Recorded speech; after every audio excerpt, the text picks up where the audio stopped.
July 27 ഇന്ന് സച്ചുവിൻ്റെ birthday ആണ് കേട്ടോ. നമ്മളൊരു കുഞ്ഞു ട്രിപ്പൊക്കെ പ്ലാൻ ചെയ്തിട്ടുണ്ടായിരുന്നു. കിക്കിമോടെ സ്കൂളിൽ ഡാൻസ് കോമ്പറ്റീഷൻ ഉള്ള കാരണം ട്രിപ്പ് ഒന്ന് മാറ്റിവെച്ച്. ട്രിപ്പ് മാറ്റിവെച്ചാൽ നമുക്ക് കേക്ക് കട്ട് ചെയ്യാതിരിക്കാൻ പറ്റത്തില്ലല്ലോ. വീട്ടിൽ കേക്ക് ഉണ്ടാക്കുന്നത് കൊണ്ട് തന്നെ കുറേ നാളായിട്ട് ഇങ്ങനെ കേക്കൊന്നും വാങ്ങിക്കാറില്ല. ഇന്നിപ്പോൾ അത്യാവശ്യമായി പോയതുകൊണ്ട് ഒരു ഐസ്ക്രീം കേക്ക് അങ്ങോട്ട് ഓർഡർ ചെയ്ത് സൈഡിൽ അവർ ഐസ് ക്യൂബൊക്കെ വെച്ചിട്ടുണ്ടായിരുന്നു കേട്ടോ. കേക്ക് മെൽറ്റായി പോകാതിരിക്കാൻ വേണ്ടിയിട്ട്.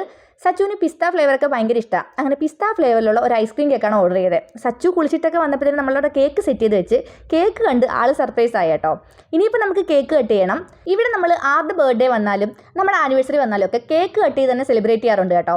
അത് ഞാൻ കേക്ക് ഉണ്ടാക്കുന്നതുകൊണ്ട് മാത്രമല്ല, പണ്ട് തൊട്ടേ ഇങ്ങനെയാണ്. ഇതൊക്കെ നമ്മുടെ ഒരു കുഞ്ഞു കുഞ്ഞു സന്തോഷങ്ങളല്ലേ. അപ്പോൾ കേക്കൊക്കെ കട്ട് ചെയ്ത് കഴിഞ്ഞിട്ട് ഇനി ഒരു സിനിമയ്ക്ക് പോകണം, കുറച്ച് ഫ്രൈഡ് ചിക്കൻ കഴിക്കണം, അതൊക്കെയാണ് കേട്ടോ പ്ലാൻ. കേക്ക് നമുക്ക് മൂന്നാക്കും ഭയങ്കരമായിട്ട് ഇഷ്ടപ്പെട്ട് ഫസ്റ്റ് ടൈമാണ് ഐസ്ക്രീം കേക്ക് കഴിക്കുന്നത്. അങ്ങനെ നമ്മൾ കേക്കൊക്കെ കട്ട് ചെയ്ത് കഴിച്ച് സിനിമയ്ക്ക് വന്നതാണ് കേട്ടോ. സിനിമ കണ്ടപ്പോൾ ചീസിൻ്റെ പോപ്കോൺ കിട്ടിയില്ല. ആ വിഷമം തീർക്കാനായിട്ട് പുറത്തിറങ്ങി ഫ്രൈഡ് ചിക്കൻ കഴിച്ച് എന്നിട്ട് നമ്മൾ സന്തോഷമായിട്ട് തിരിച്ച് വീട്ടിൽ വന്നു കേട്ടോ.